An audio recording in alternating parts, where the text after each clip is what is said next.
Bueno, hola, buenas tardes, ¿cómo están? A todos los maestros, a la maestra Miriam y a todos los que están aquí en el live.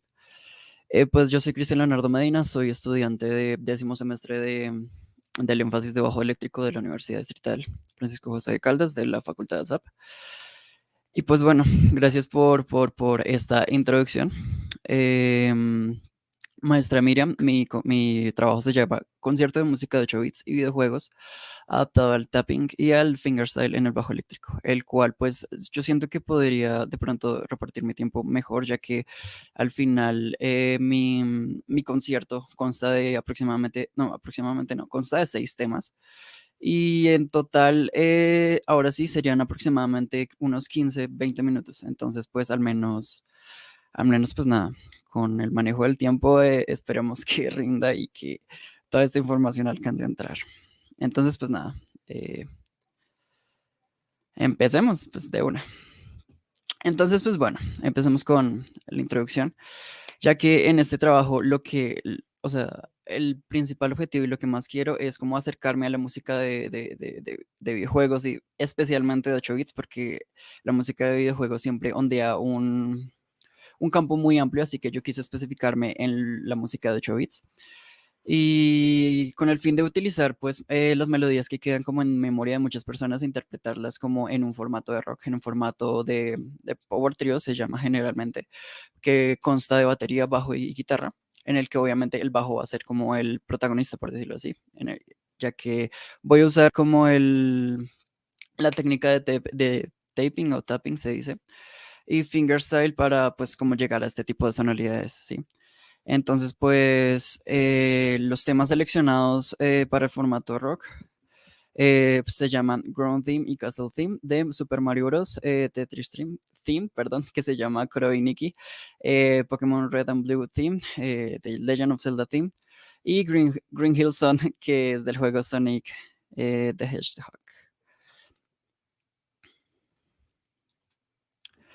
Bueno, generalmente, pues para empezar como a tener una base sólida, yo tuve unos como antecedentes referenciales, debido a que pues obviamente como me introduje en este tipo de sonoridades y de géneros, por decirlo así, fue de casi que desde muy chiquito, desde que también como todos crecimos como con una consola en casa, así que pues yo me familiaricé mucho y casi que crecí mucho con todo este tipo de canciones y siento que para nuestra generación siento que es muy característica.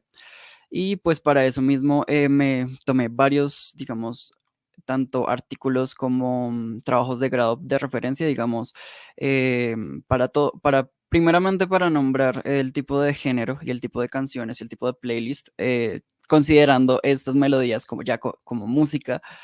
Digamos, tomé el primer referente que es un artículo llamado Las mejores canciones de videojuegos de 8 bits, que pues nombra primero playlist sobre música de hoy en día que todavía se hace sobre 8 bits.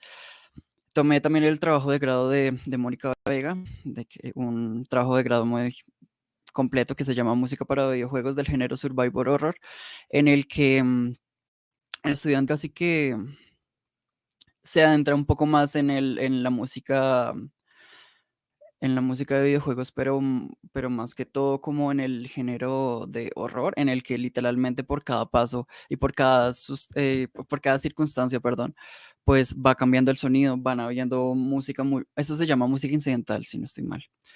El siguiente antecedente, pues bueno, cuestión de referencia, fueron más como artículos acerca del chiptune y artículos acerca de cómo, digamos, este de Shigeru Miyamoto, el padre de Super Mario, premiado por mérito cultural, el cómo, digamos, la influencia de toda esta música de los 80s y de videojuegos y de cómo toda esta tendencia de geek, por decirlo así.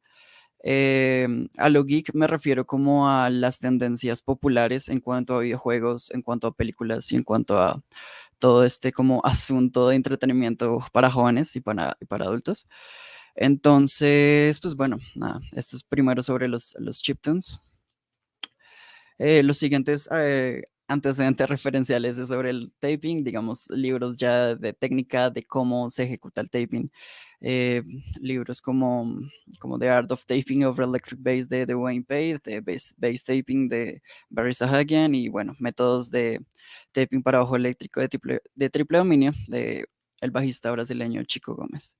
Y también cabe recalcar que tomé un trabajo de grado de también un compañero de la SAP que se llama Material Didáctico Escrito para el Bajo Eléctrico que permite el desarrollo de la técnica de la mano derecha en tres dedos que ejecuta el bajista Billy Sheehan, el cual toma un punto de vista muy analítico de una técnica en específica del bajo que es pues, el fingerstyles, pero sobre los tres dedos y aún así eso me ayudó mucho como a introducirme en una técnica, en cómo explicar de pronto una técnica como el taping. En cuanto a los documentos sobre la música de 8 bits en la actualidad, en cuestión de ejemplos de referencias para la interpretación del concierto, tomé, digamos, varios referentes en cuestión de videos, en cuestión de personas que ya han hecho este tipo de, como de muestras musicales, sí, y más que todo en el bajo, y más que todo no solo eso, sino también algunos discos en los que me basé para varias sonoridades, como, como digamos el Simulation Theory, que es un influente muy grande para mí. Debido a que, digamos, es un álbum de Muse en el que, digamos, aborda muchísimo como todo este mundo geek que les estoy contando, aborda muchísimo como sintetizadores, como pedales, como tipos de distorsiones y también como referencias a películas y a videojuegos en varias de sus canciones. Además de The Double Monkey Disc, que es un álbum de la banda Ozma, en el cual hay, si no estoy, no recuerdo cuál pista es, pero dentro del álbum hay una canción que se llama Korovinik, que literalmente es un cover de la canción de Tetris, pero versionada especialmente para la película de Kikas.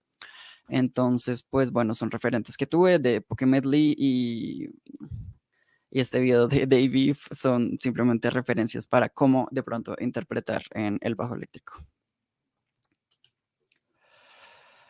Bueno, en cuanto a justificación, la realización de ese trabajo afianza técnicas de ejecución en el bajo eléctrico como el taping mediante el estudio de música de videojuegos, debido a que siendo sonidos electrónicos intentan emular el timbre de la música en 8 bits por medio del hammer-on, del taping en el master y el fingerstyle. Y además que pretende ser un aporte para varios músicos que conocen por generación todo este repertorio de videojuegos y obras y que les interesaría interpretarlas en sus instrumentos con transcripciones hechas por el autor del trabajo, por mí.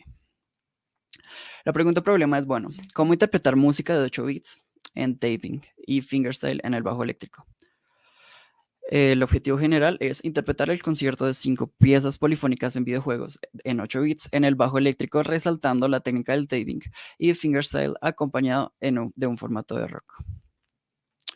En objetivos específicos, pues busco primero que todo estudiar y comprender la música de 8 bits, de qué se trata, principales elementos y dispositivos, además de consultar acerca de como un poco de la bibliografía de los compositores japoneses y acerca de los videojuegos, acerca de pronto también el origen de las empresas, de cómo nacieron los juegos, de la época para dar un tipo de contexto.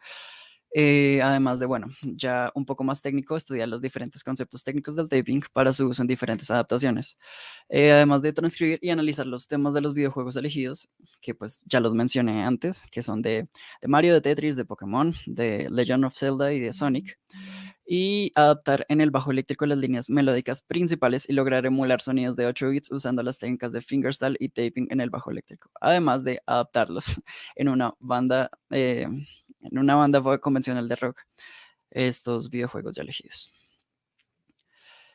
Bueno, en cuestión de metodología, este trabajo desarrolla una metodología cualitativa porque necesito llegar a una adecuada interpretación de los 5 temas, de los 6 temas, perdón, de videojuegos en el formato de rock. Además que es necesario para ello conocer, digamos, primero en qué consiste la música de 8 bits, en qué consiste el género chiptune y sus características y construcción, además de llevar la transcripción para, para poder analizar las canciones, para poder analizar su tratamiento melódico, armónico y rítmico.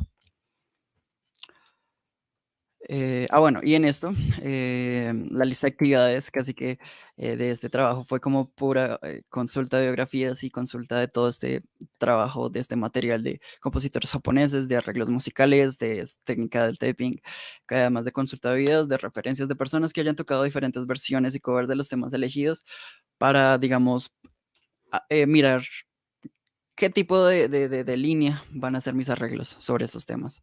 Además de la adaptación de las piezas escogidas para el concierto al bajo y la transcripción del análisis, el análisis de movimientos melódicos, luego la producción y transcripción de los arreglos y pues gracias a que estamos en pandemia, tuve que realizar los ensayos, pero no fue todo para un concierto, sino que fue para una producción y postproducción de un material audiovisual que vamos a ver apenas termine esta socialización. Bueno, ya empezando con el trabajo como tal, el capítulo 1 consta de chiptunes, música de videojuegos y el taping en el bajo eléctrico para su interpretación. Así que aquí voy a más o menos dar un breve repaso, porque la verdad es un poco extenso el tema, pero voy a dar un breve repaso sobre qué es el chiptune, sobre los juegos, más que todo, sobre las empresas de videojuegos y simplemente dar un pequeño desarrollo, concepto de qué juegos voy a analizar, de qué se tratan los juegos y luego voy a pasar a un lado un poco más técnico, a hablar sobre el taping en el bajo eléctrico. Bueno, primero que todo, antes de, o sea, para contextualizar todo esto de música de 8 bits, primero necesitamos saber qué son los chiptunes. Y pues bueno, chiptunes es la música que, digamos, se reproduce en los chips de sonido de videoconsolas antiguas, tales como la NES, la Atari, Game Boy, etcétera. De forma compleja, decimos que la música digital se almacena en bits y los bits representan la capacidad de un receptor digital para reconocer y transformar las ondas análogas o analógicas de los instrumentos musicales en información digital. Digamos, acá en este momento vamos a ver de pronto un ejemplo de un programa que emula cómo funcionaba más que todo si no estoy mal, el Genesis, el Mega Drive y la NES. Los chiptunes fueron programados y ejecutados principalmente en una computadora llamada Commodore 64, que incluye su sonido, bueno, su Sound Interface Device, que es como su dispositivo de interfase de sonido, el cual es un chip que permite un sonido flexible, expresivo, como hoy de pronto lo podríamos ver en varios sintetizadores, que ayuda a modular la señal para que llegue a un diferente timbre o para que llegue a, digamos, a diferentes alturas, diferentes eh, duraciones y así. Entonces, bueno, aquí voy a poner un ejemplo, voy a dejar de compartir un segundo para poner, digamos, el ejemplo de cómo funciona o cómo reproduce exactamente el sonido en este tipo de interfaces.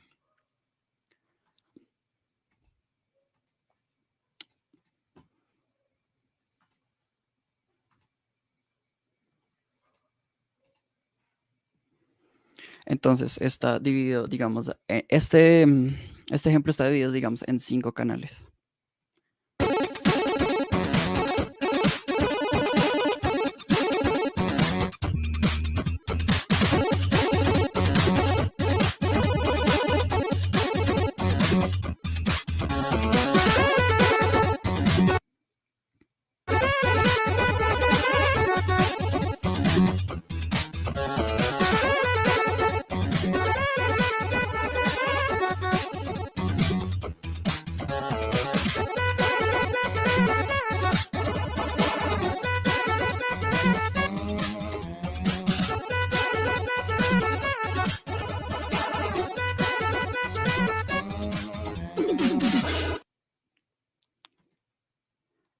Listo.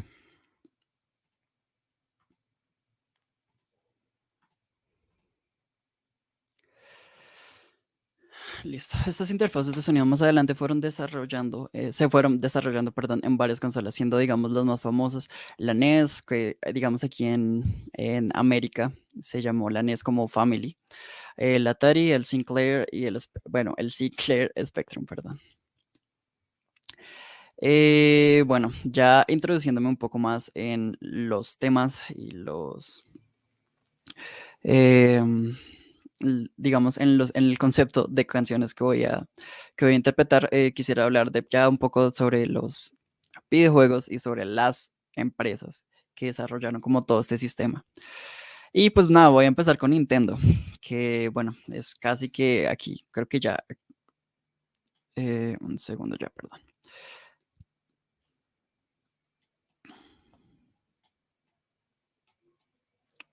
Listo, perdón.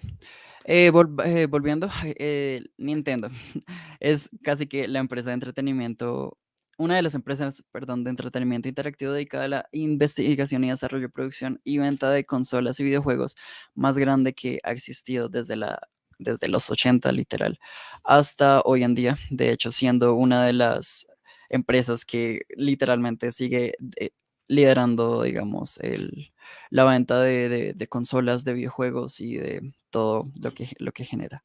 Pero igual yo quiero hablar un poco más como de sus inicios, de su primer consola revelación, perdón, que es la Nintendo Entertainment System, que es la NES, que es casi que la consola más grande que ha existido en la época, ya que aquí, como dije anteriormente, aquí en América llegó como la Family Computer o la Famicom, la que es considerada como la videoconsola más exitosa de la época, ya que y contribuyó a revitalizar en forma significativa, perdón, la industria de videojuegos. Entre los más conocidos y famosos juegos, títulos se llaman Super Mario Bros., The Legend of Zelda, Metroid, Mega Man y Castlevania, entre otros. Digamos, cabe resaltar que en Nintendo, eh, contó primeramente con especificaciones de audio bueno, muy específicas, valga la redundancia, ya que contaba con una base capaz de soportar 5 canales de sonido, como digamos lo mostré ahorita anteriormente, entre los que se incluían 2 canales de onda de pulso variable en los que se podían, digamos, ver la altura de cada nota, se podían generar por ciclos para empezar a generar samples. Los samples son pequeños fragmentos de audio que se pueden repetir y que se pueden manipular desde una grabación. Entonces, nada, estos canales incluían un canal de onda que soportaba frecuencias de 27 a 56 Hz, casi que en la época era lo que los chips podían soportar, y un canal de ruido blanco con 16 niveles de volumen que soportaba 2 modos para, digamos, cambiar entre un timbre y el otro y entre el silencio. Bueno, uno de los juegos más representativos y significativos de Nintendo se llama Super Mario Bros. O Super Mario Bros. Que, bueno, creo que acá la mayoría o todos conocemos el juego o lo hemos escuchado en algún lugar. Es un videojuego de plataforma creado y diseñado por Shigeru Miyamoto. em, en el 85, sí, en el 85. Y pues nada, narra como la historia de aventuras de un personaje llamado Mario, quien se convirtió en un ícono de la popularidad hasta el día de hoy. Es muy curioso, digamos, ver cómo este tipo de videojuegos como que aparecieron, llegaron al día de hoy, porque casi que todo fue, en esa época todo era prueba y error, digamos, este personaje y este videojuego y varios videojuegos que voy a mencionar ahorita nacieron como de un sketch. La primera vez que salió Mario en un videojuego fue en el juego de Donkey Kong, en el que simplemente Mario era un personaje secundario que le decían Jumpman, pero a poco a Miyamoto se le ocurrió la idea de simplemente hacer como su spin-off. Entonces fue muy, o sea, que si se dan cuenta que todo en la época fue como muy a prueba de error, estuvieron intentando hasta que algo pegara. Digamos, ya en cuestión de música, el compositor de la música de Mario Bros. Se llama Koji Kondo. Y pues bueno, él asegura que, digamos, todos aquí, bueno, todos aquí de pronto no, pero la canción más significativa de Super Mario Bros. Del primer juego de Mario se llama Ground Theme, que pues es la canción o la melodía que suena en el mundo 1-1. Y pues bueno, fue muy interesante ver como el trabajo de composición de Kondo, ya que pues él, digamos, en varias entrevistas sí contaba, digamos, en la revista Game Master contaba que intentaba buscar como una música relajada e incluso etérea, pero pues no encajaba del todo, ya que pues obviamente para una nueva aventura se necesita como algo más interesante, así que adaptó más que todo un ritmo de calipso y de Latin Jazz para empezar a referenciar como ese tipo de canciones y de mundos. El siguiente videojuego es The Legend of Zelda, ya que pues este, digamos, también es un ejemplo de otro juego que nació como de sketch tras sketch, o sea, de pura prueba y error. Digamos, la primera versión se llamó Adventure y también fue creada curiosamente por Miyamoto. Y también, curiosamente, digamos, el compositor de los temas principales de Legend of Zelda también fue Koji Kondo. Y de hecho, o sea, viendo como el contraste, digamos, Miyamoto intentó que The Legend of Zelda fuera como una parte, o sea, una contraparte total de Mario, en el que, digamos, si Mario Bros. Era como una jugabilidad de 2D, casi que solo con solo movimiento horizontal, disculpa. The Legend of Zelda intentó ser un poco más abierto con que se pudiera mover hacia arriba, hacia abajo y hacia, digamos, los lados, como una vista un poco más amplia. Y en cuestión de música, cuando, pues bueno, perdón, el tema del videojuego cuenta con influencias como una marcha, como música medieval de carácter heroico y como cuando tuvo poco tiempo para componer la música de Legend of Zelda, reunió ideas que contrastaban con las de el que ya había escrito con el de Mario Bros.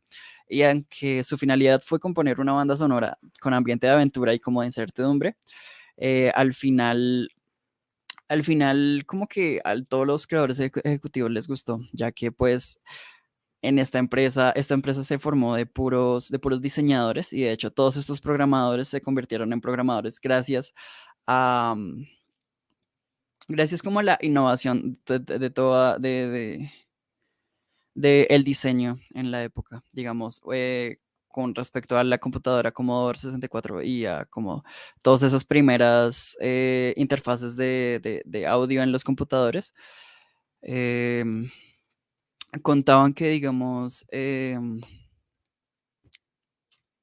ya, un segundo, perdón. Entonces contaban que obviamente por la tecnología que iba avanzando en esa época, muchos computadores se volvían obsoletos, lo cual muchos diseñadores aprovecharon para adoptar y empezar a experimentar nuevos sonidos con estos nuevos chips de audio. Ah, bueno, cabe de pronto resaltar que el personaje Link, el personaje principal del juego, también fue inspirado en Peter Pan, ya que el creador de Miyamoto es muy fanático de Disney. Bueno, con Tetris es un caso muy, muy, muy, muy especial, ya que pues es un juego de lógica.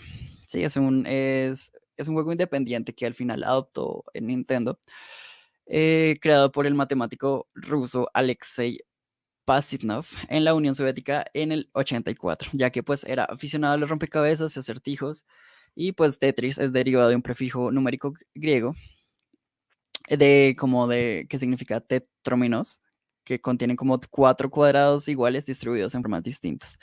Em, y pues, bueno, en cuestión de la música de Tetris, el principal tema, o el tema, sí, el tema principal se llama Koroviniki, que de hecho esta principalmente es una marcha rusa. Es una marcha rusa compuesta por Nikolai Nekrasov, compositor del siglo XIX, y bueno, es una obra basada en un poema del mismo nombre, contando una historia como de buhoneros rusos, que eran como los que llevaban bandejas y mercancías y todo ese tipo de elementos en la Rusia revolucionaria. Y pues bueno, es una historia de amor entre esa época.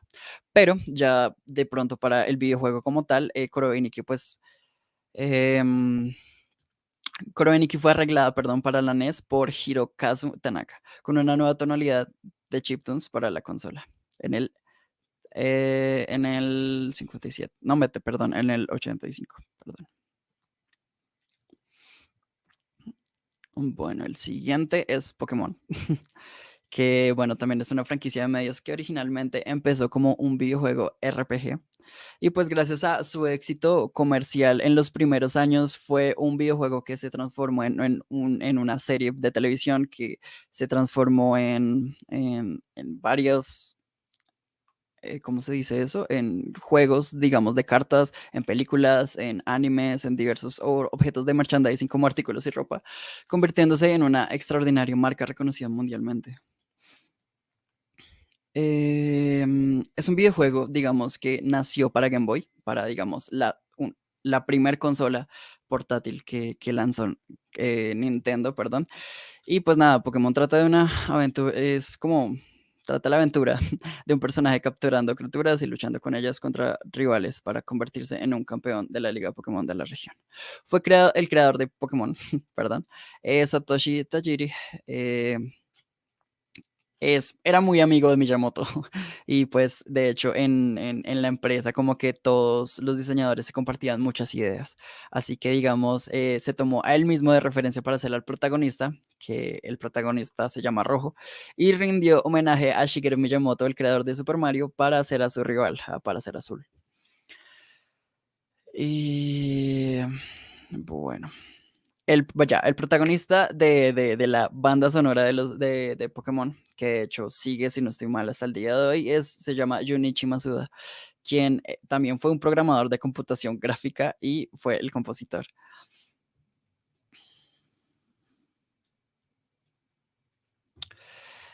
Bueno, eran los primeros juegos dirigidos hacia Nintendo, pero la segunda compañía como grande, como de la época y se puede decir que hasta competencia de Nintendo se llamaba Sega y que es una empresa de producción y desarrollo de videojuegos tal como Nintendo, siendo una de sus principales competencias en la época en la industria.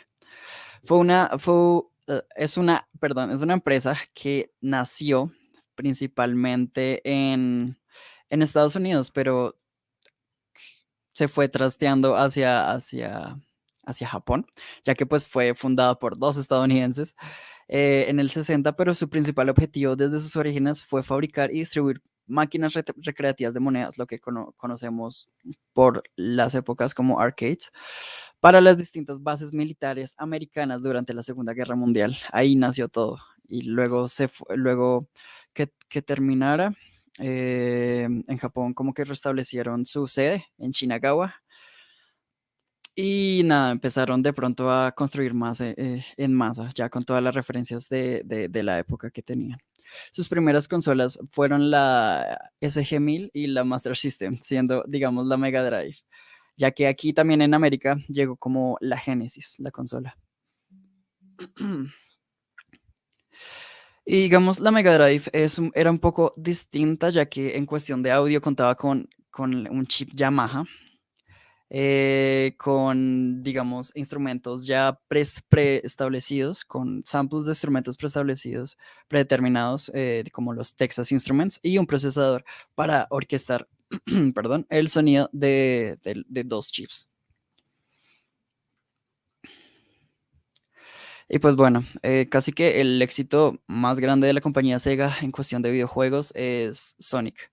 Sonic de El Erizo es casi que la mascota y personaje más popular debido a que fue desarrollado y distribuido en el 91 para la consola Sega Mega Drive y pues bueno, es un juego de plataformas popularizado más que todo en Norteamérica que trata de superar determinados niveles, obstáculos, con cada uno con una ambientación diferente.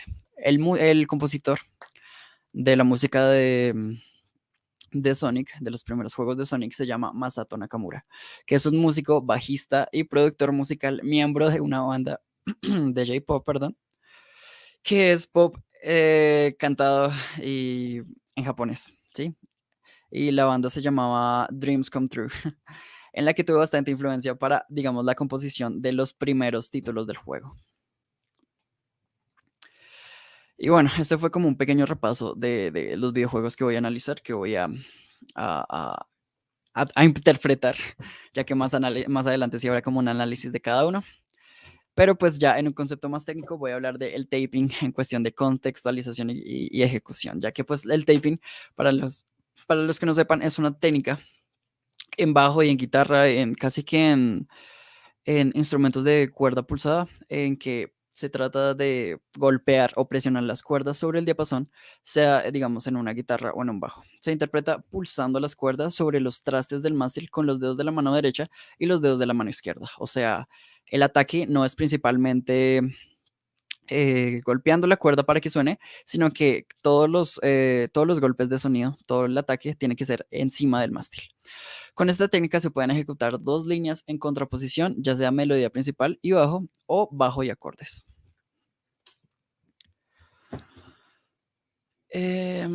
Bueno, ya un poco con esto de la historia del taping. El taping fue principalmente inventado, pues bueno, puede decirse que inventado, ¿no? Pero conceptualizado, o sea, hecho concepto por Vittorio Camardense, que fue como en el siglo XX, si no estoy mal. Pero igual digo conceptualizado porque digo, hasta los tiempos de Paganini en el violín casi que se notan algunos inicios de la técnica. Pero bueno, fue luego impulsado y popularizado principalmente en los años 80, luego por Eddie Van Halen, por Jimmy Page, por Brian May, Herbie Manley, Steve Hackett, entre otros guitarristas. Además de que, pues, bueno, era casi que cuestión de tiempo de que esa técnica para guitarra también se adaptara en bajo.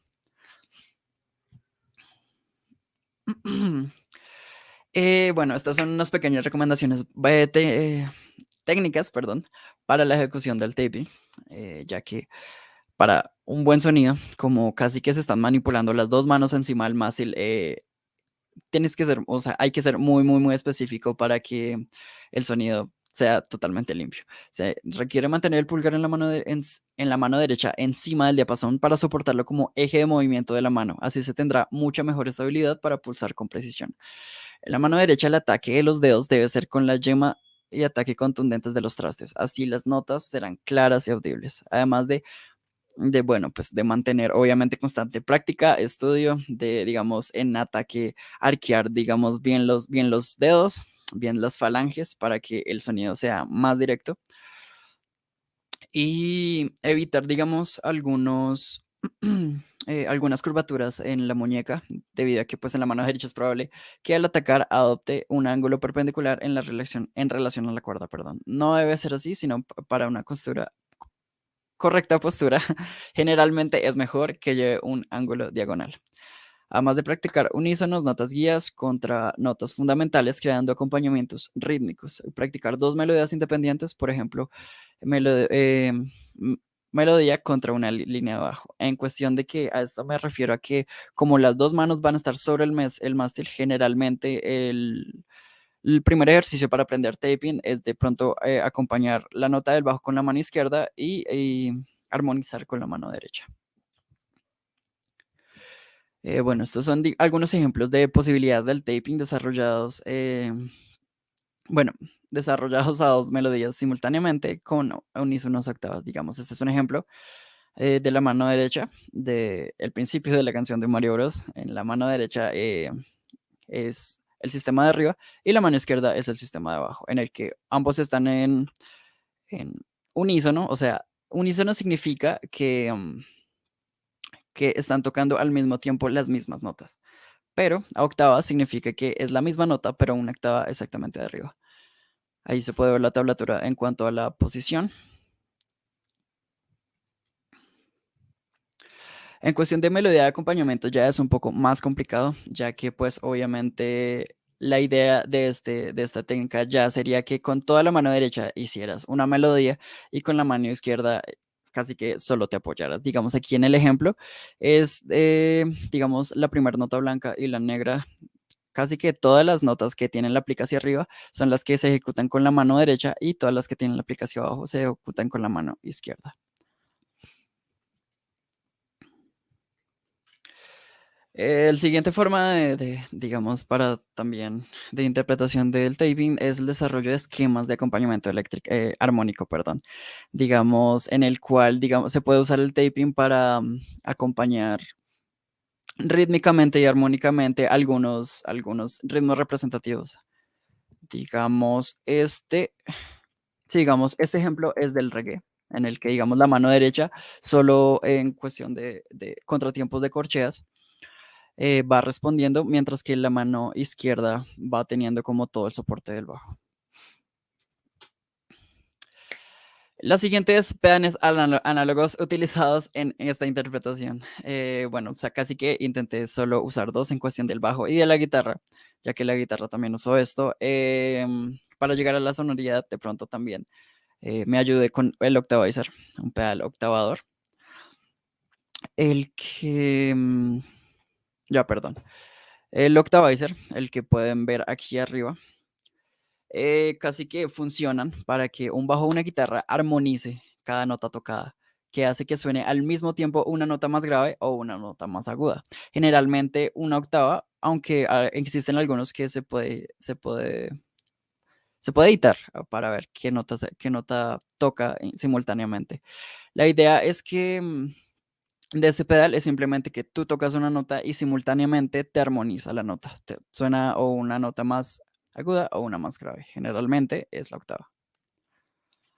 Y el siguiente pedal es el fuzz, el que vemos aquí abajo, que pues son algunos pedales, bueno, son uno de los pedales más antiguos, digamos, de saturación, que ayuda a producir un sonido grave similar de pronto al de pronto el sonido de un abejorro, que digamos, aunque es muy rico en armónicos y muy característica, digamos, en rock psicodélico de los 60, reproduce como un sonido de una distorsión de un amplificador defectuoso y alarga la duración de la nota, lo que le conocemos como sustain. Bueno, aquí entramos al capítulo 2 y el capítulo 3.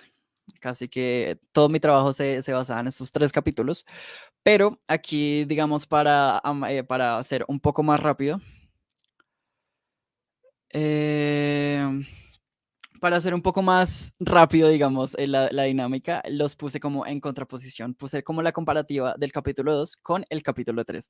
El capítulo 2 consta del análisis musical de los temas a interpretar en el concierto, pero de los temas originales. Entonces, lo que hice fue analizar tema por tema en cuestión de forma, en cuestión de ritmo, en cuestión de melodía de las canciones originales que voy a tomar. Y el capítulo 3 es el proceso de construcción a los arreglos a interpretar en el concierto en formato de rock. Eso significa que el capítulo 3 es como el análisis de cómo hice los arreglos, digamos, también es un análisis de forma, de ritmo y de melodía, pero ya de los arreglos finales, ¿sí? Entonces aquí sí hice como un tipo de contraposición en el que vamos a comparar, sí, como una comparación, el que vamos a ver cómo el capítulo, bueno, como el análisis musical del tema original se convirtió como en lo que van a escuchar ahorita más adelante. Em, bueno, digamos, este es un ejemplo. Este es un ejemplo, digamos, la primera canción de Ground Theme de Super Mario Bros. Que está en Do mayor, que es BPM, significa la velocidad, el tempo de la canción está en 100. 100 revoluciones por minuto, bueno, 100 bits por minuto, perdón, y el compás es 4 cuartos, así que digamos aquí está como un pequeño análisis en cuestión de la forma, ya que la forma original de los temas generalmente es cíclico, generalmente es en loop para que ambiente todo el videojuego, pero la idea era convertir eso en una canción, entonces ahí le cambió un poco la forma o sea, como la organización de los compases y le cambió un poco la forma para que tenga más sentido de canción, para que tenga como estrofas, que tenga como coros, que tenga como un solo y que tenga como un desarrollo.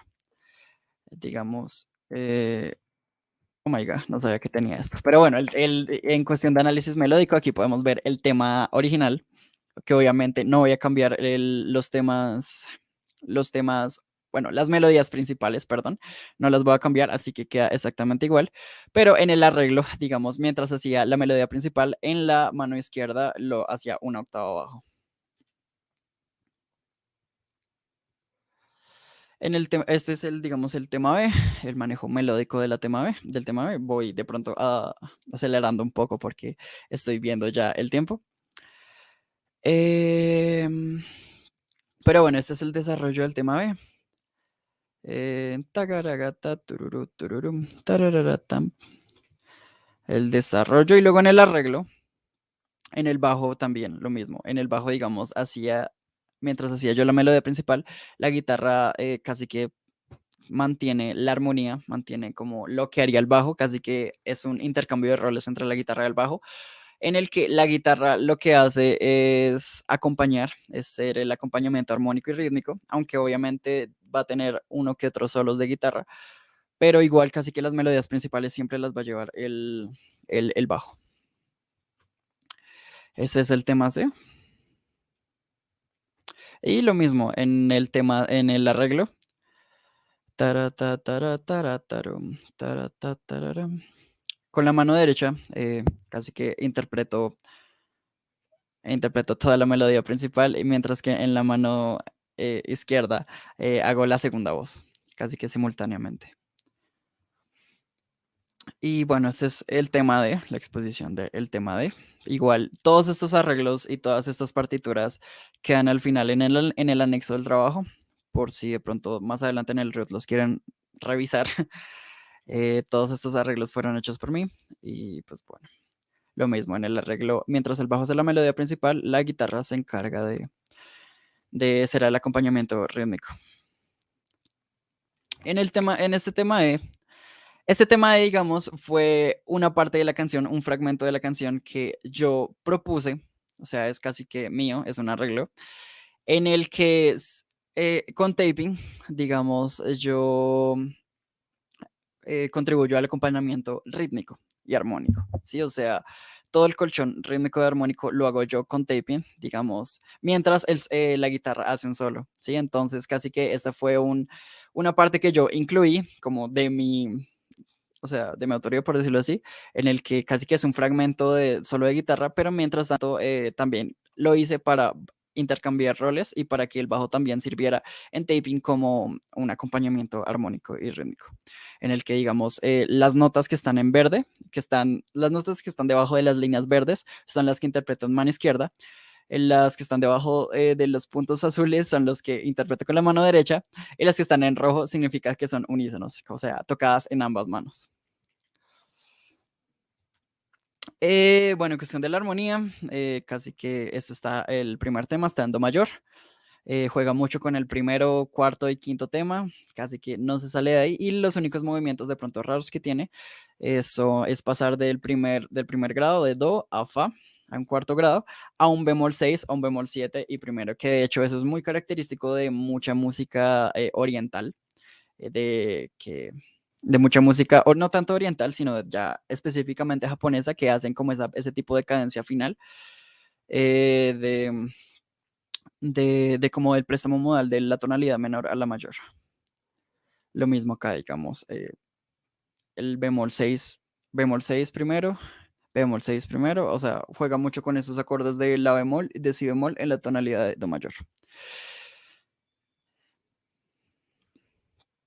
Y bueno, el segundo tema es Castle Theme, también es de Super Mario Bros. Igual este es un tema muy corto, así que casi que tuve que ser un poco creativo, ya que pues literalmente es una canción que son digamos que 5 segundos, y esos 5 segundos quedan en loop, o sea que se repiten durante, si quieres, por horas, ¿sí? O sea, simplemente se repiten.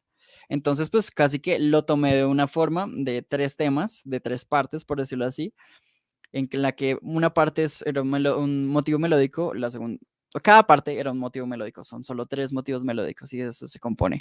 Pero pues ya para hacerlo como un tipo de canción, lo hice más como un tipo de puente entre canciones, en que lo alargué y le puse batería y guitarra. Le puse, entonces, uní esos 3 motivos melódicos y cada uno hace como, hace parte del tema A, de la parte B, de la parte C, de la parte D y de la parte E. En cuestión del análisis melódico, digamos, aquí podemos ver en el sistema de arriba que están las notas de la mano derecha, de la, sí, de la mano derecha, y en el sistema de abajo, en la clave de fa, están los del acompañamiento armónico. Digamos, subrayado rojo podemos ver la parte A, luego en subrayado verde podemos ver toda la parte B, y subrayado en azul la parte C. En el arreglo, aquí ya podemos ver un poco distinto, pero ya que digamos, aquí vemos la melodía que se repite literalmente todo el sistema de clave de sol. es la melodía de toda la canción, ¿sí? Entonces, pues aquí eso es lo que, digamos, yo interpreto. Y en el arreglo ya, digamos, esta es una muestra de algo que yo sí añadí, que es como el tratamiento rítmico que hace la guitarra, que para darle como fases, para darle, digamos, partes a la canción, para que empiece suave, para que vaya subiendo, para que haya como un clímax y luego vaya bajando de nuevo. En cuestión de la armonía, esta canción es un poco disonante, ya que pues lo encontré casi que sobre mi bemol menor y jugando entre mayor y menor, en el que se va a un séptimo grado, luego a un tercero, luego a un segundo mayor y luego a un bemol 2, a un 5, a un quinto grado, perdón, a un bemol 5, a un bemol 2 y así sucesivamente, casi que juega mucho con los tritonos. El siguiente tema es de Legend of Zelda, casi que, pues bueno, están en si bemol mayor, está su velocidad de 120 ppm, sigue en 4 cuartos. La forma original, pues bueno, está constituida en casi que dos temas, en un intro y en dos temas grandes, en el que repite primer tema y segundo tema. Pero lo que yo hice yo es, digamos, hacer una parte C, o sea, o sea, expuse las dos partes, luego hice como una parte C, como un tipo de intermedio, y luego una parte A y una parte B como primas, porque aunque se repiten las partes, no es exactamente igual. Cristian Leonardo, ¿me escuchas? Sí, sí, señora. Discúlpame que te interrumpa. Tú dijiste que el concierto duraba más o menos 20 minutos, ¿cierto? Sí, sí, señora. Listo. Tenemos apenas los 20 minutos, entonces sí puedes ir cerrando la presentación y Listo, das... listo, perfecto. No, y de hecho sí, o sea, casi que aquí en adelante es como solo un reflejo de los análisis de cada canción. Aún así, hice como, o sea, alcanzamos a ver de pronto el análisis de 3 de 6 canciones y sí, casi que de eso se trata mi arreglo. Entonces, aún así, lo complicado de hacer este tipo de arreglos es que son canciones muy cortas, entonces que casi que alargarlas o hacerlas como de más de 1 minuto, más de 2 minutos, siempre fue complicado, pero por eso terminan siendo canciones cortas y por eso son 6 canciones. Entonces, pues nada, creo que ya pasando como a todo este tipo de análisis, casi que en conclusión, lo que puedo decir de esto es que, espérate, sí, esta es la última canción, la de Sonic. Ya para concluir, para concluir, digamos, ya el trabajo de grado, bueno, pues cabe resaltar que hubieron aspectos que debido a el paro, debido a muchos paros y a lo de la pandemia, casi que no pude desarrollar completamente, ya que pues principalmente como que venía pensando el concierto y casi que desde que se formuló era para que fuera algo presencial y aún así, aunque fuera virtual, no estuvo malo porque pude de pronto... incluir de pronto otros aspectos y trabajar con otro material audiovisual que me pareció curioso. En conclusión, pues bueno, esos fueron varios de los aspectos que no pudimos de pronto como, como profundizar, de pronto que los arreglos tampoco pudieron tener mucho cambio melódico, armónico, como para más o menos dejar su identidad. Y que, digamos, al final el taping y los pedales favorecen muchísimo la sonoridad de 8 bits. Y además el taping ayuda no tanto melódicamente, sino rítmica y armónicamente. Me terminó casi que abriendo un poco la cabeza casi para muchos arreglos, ¿sí? La diversidad de melodías cortas en un arreglo, eso era lo que estaba diciendo ahorita, que son melodías muy cortas y convertir eso ya en canciones era algo un poco más extenso. Y pues bueno, la exploración del género, ya que es un género muy específico, es un género que se creó en una época muy específica y aún así hoy en día hay muchos compositores y muchos DJs que usan esos samples o sonidos de música de 8 bits, casi que en la actualidad para hacer música, para hacer remix de ese tipo de canciones. Y pues nada, me parece importante de pronto resaltar que aún así ese género de música para videojuegos nació ahí, ¿sí? O sea, lo que conocemos hoy en día como música de videojuegos, que es más música incidental, que va cambiando con respecto a tú caminas, con respecto a lo que va pasando. casi que al principio nació como una banda sonora para acompañar a un personaje y pues bueno, me parece muy, muy interesante compartir como esa, o sea, lo grande que nació de esa simpleza. Pronto aquí está la bibliografía y pues bueno, gracias. Entonces creo que es hora de escuchar el concierto. Es un poco, no es tan largo, son aproximadamente entre 15 a 20 minutos, así que pues bueno, voy a dejar de compartir la presentación y voy a compartir el concierto.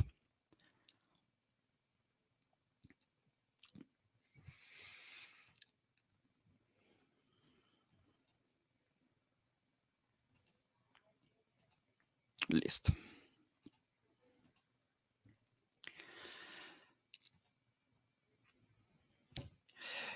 Entonces, pues nada, cuando termine, casi que igual voy a compartir el link de todo el concierto por si quieren mirarlo, pero pues aquí está, este es el concierto de creación e interpretación y es el concierto de música para 8 bits en taping.